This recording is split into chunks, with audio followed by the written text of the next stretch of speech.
पक्ष खूप मोठा आहे. पक्षामध्ये भावना आहेत. प्रत्येकाची नावं घेतल्यानंतर आपल्या समोर ती व्यक्ती आली पाहिजे ना. मग आता आपण सगळीकडे पिंडदान पिंडदान म्हणतो. काय आहे पिंड? शंकराच्या याला पण आपण म्हणतो ना. पिंड म्हणजे काय आहे की आता समजून चला, आपण एक इंजिनिअरिंग टर्म्स मध्ये बोलूया. तुम्ही पूजा करताना तुमच्याकडे पळीभांड तांब्या तांबण कशाचं असतं? तांब्याचं किंवा चांदीचं. That is metal. High conductor, less resistant. त्या भांड्यात तुम्ही काय ओतता? पाणी. Again a conductor. ते पाणी सोडताना हातातून सोडून त्या जागेवर पडेपर्यंत ते पाण्याचा काय तयार होतो? ब्रिज. कंडक्टिंग आहे. नुसतं सोडत नाही, मंत्र म्हणले जातात.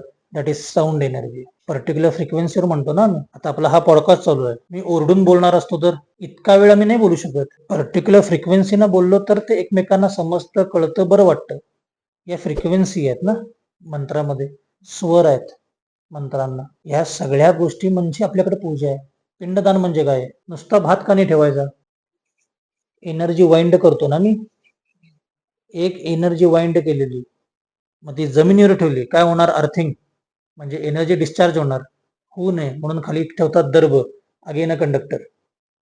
या दोन्हीतला ब्रिज, त्याच्यावर सोडतो पाणी.